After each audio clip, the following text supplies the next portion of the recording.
Olá, bom dia, boa tarde, como é que você está? Eu sou a psicóloga Neiru. É sempre assim que eu te cumprimento por aqui, né? Quando eu posto meus vídeos, os meus conteúdos para você.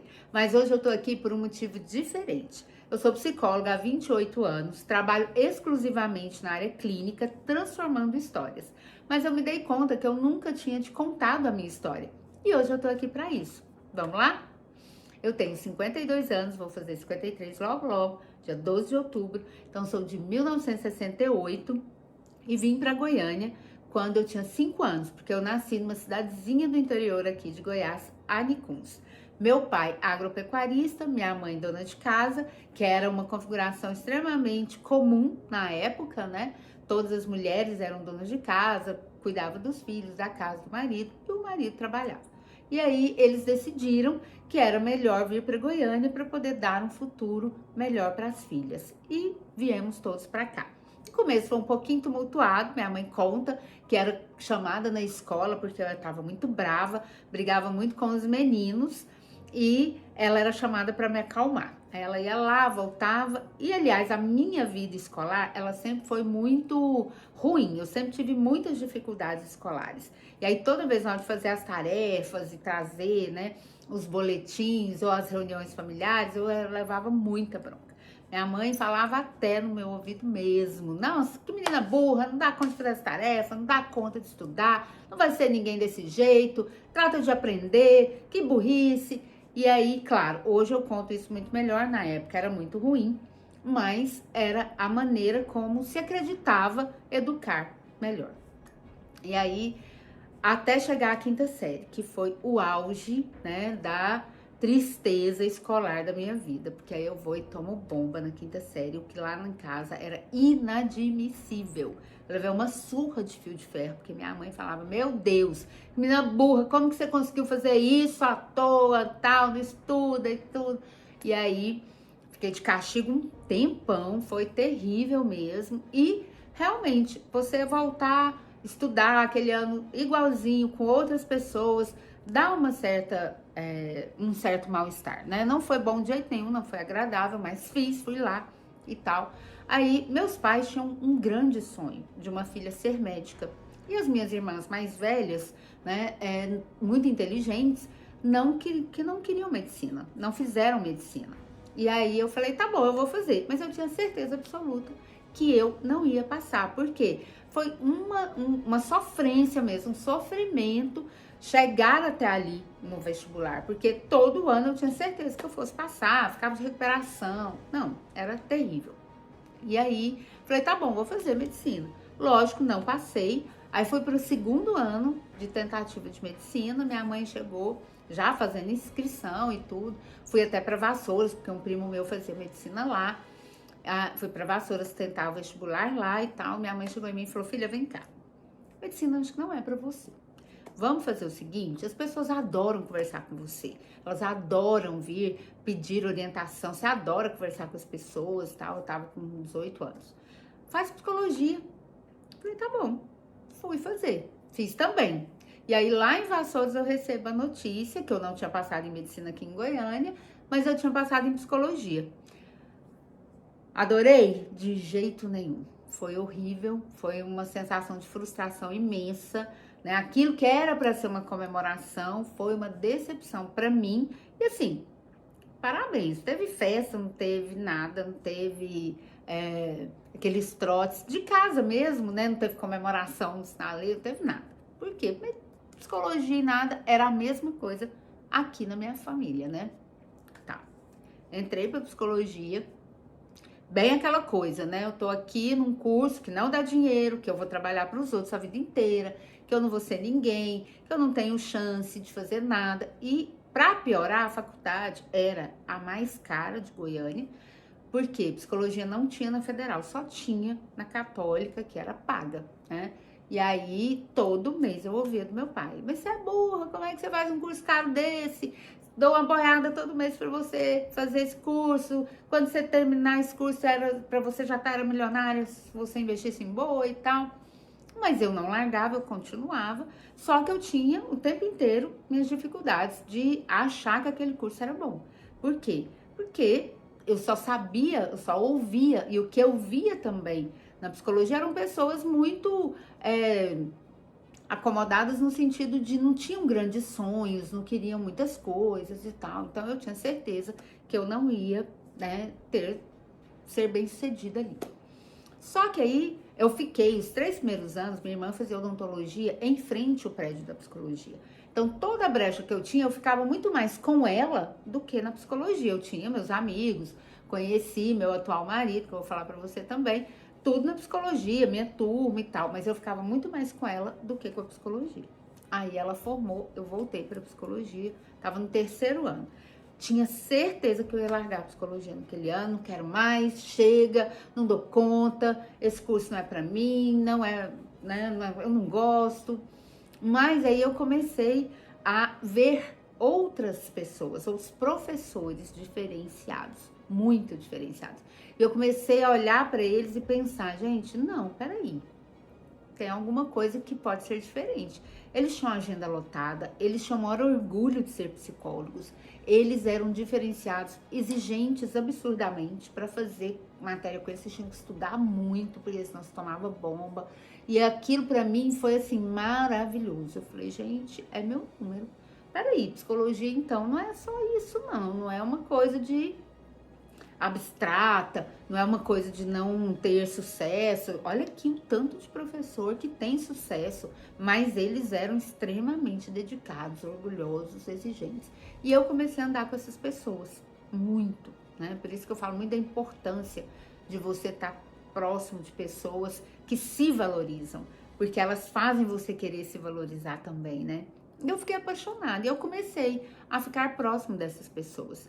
Aí me apaixonei pela abordagem gestáltica que falava da liberdade que o homem tinha de fazer a sua história, né? Com seus valores, sua responsabilidade, com a capacidade que ele tinha de transformar a sua história e de fazer o que ele quisesse. E eu falei, é minha. Eu não sou vítima de nada, eu não sou, né, condicionada a nada, eu faço a minha história, eu me apaixonei por isso. Até hoje, na minha base, a abordagem gestáltica. E aí eu comecei a trilhar meu caminho. Quando aconteceu de formar, eu tinha certeza absoluta que eu ia pagar uns 5 anos de consultório, juntei esse dinheiro, inclusive, fiz pesquisa, comecei a trabalhar em coisas totalmente diferentes da área para poder juntar dinheiro. E em 6 meses eu estava já sem nenhum custo no consultório, já pagava com os meus clientes. Em 1 ano de formada, eu montei minha clínica com mais 3 pessoas, 4 pessoas, num lugar muito nobre de Goiânia e nunca mais parei, né, de ter minha clínica, meu consultório, ou às vezes estava, depois a gente fechou essa clínica, abriu outros espaços e hoje eu estou na minha clínica também, do jeitinho que eu sempre sonhei, né, muito maravilhoso. Então, foi muito surpreendente, eu fiquei muito surpresa com isso, e aí eu comecei a rever essas questões da gente acreditar em alguma coisa, pegar aquilo, virar verdade sem questionar nada, e aí você começar a prestar atenção na sua atitude e isso virar sua chave. E a minha chave começou a virar ali, com aqueles professores, com aquelas experiências que eu estava tendo e com a minha própria. E daí, né, conheci Eduardo na psicologia, a gente foi melhor amigo até mais ou menos uns 3 anos e meio do curso, depois a gente começou a namorar, e aí eu comecei, aí a gente definiu casar, né, eu falei pra ele, olha, acho que a gente já tá pronto, né, vamos casar e tal, ele falou, vamos, a gente casou, só que assim que a gente casou, Eduardo foi mandado embora do trabalho, ou seja, tudo aquilo que estava extremamente preparado não aconteceu. Ele perdeu o emprego, a gente passou por algumas dificuldades, né? Eu passei a ser provedora da casa um tempo, e aí a gente foi se reorganizando. Então, aquilo que começou foi maravilhoso, aí depois péssimo, porque ele perdeu o emprego, mas foi uma coisa boa que aí ele começou a empreender, ele começou a olhar para ele de outra forma, de não mais funcionário, mas ainda assim com esses pezinhos lá, né? Com esses conceitos. Ah, tá. Aí a gente passou, o Eduardo sempre entre empreender e ser de novo funcionário, passou por algumas empresas, ele estava bem empregado, a gente estava com 8, 9 anos de casado, E aí a gente tinha decidido não ter filho. Eu tava crescendo bastante, ele pro lado dele. A gente falou, vamos ter o nosso? Vamos. Então eu tava com 38 anos, fizemos, né, todos os preparativos e tal, engravidamos naturalmente.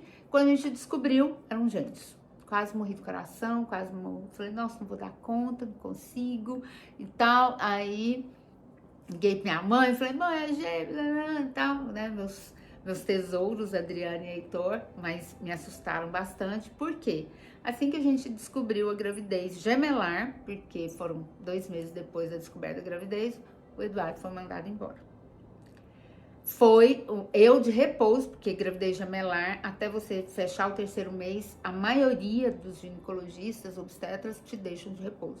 30 dias de repouso absoluto. E até então, eu não tinha tino de fazer reserva financeira nem nada.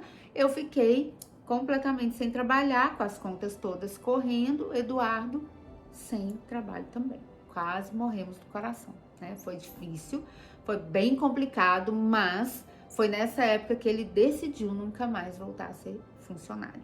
E aí a gente passou todas as dificuldades que você imaginar, fazendo conta, economizando, porque os meninos vinham e era risco vir prematuro, como realmente veio, né? Então, eles eram para nascer em janeiro, nasceram final de novembro. Então, o Heitor ficou 18 dias na UTI e a gente tomando conta. E eu de repouso, né, aí com recém-dado à luz e tal, Eduardo tentando empreender e tudo, muito complicado. Né, algumas pessoas chegaram, meus pais principalmente, né, meus sogros, minha sogra já não estava viva, meu sogro, todo mundo dando muito apoio, mas foi uma época muito difícil. Mas por isso que eu vejo que algumas dificuldades, como foi essa, fez com que a gente crescesse muito, né? E aí, vamos embora. A gente melhorou. Aí quando deu os meninos com 8 meses, eu fui fazer meus exames de rotina.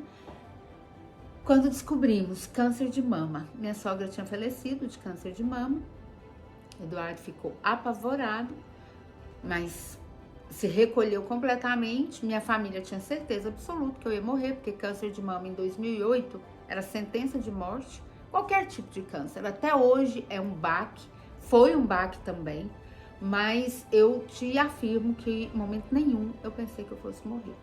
Aí vem a psicologia, né? A que eu por tanto tempo tinha deixado de lado, ela foi minha base.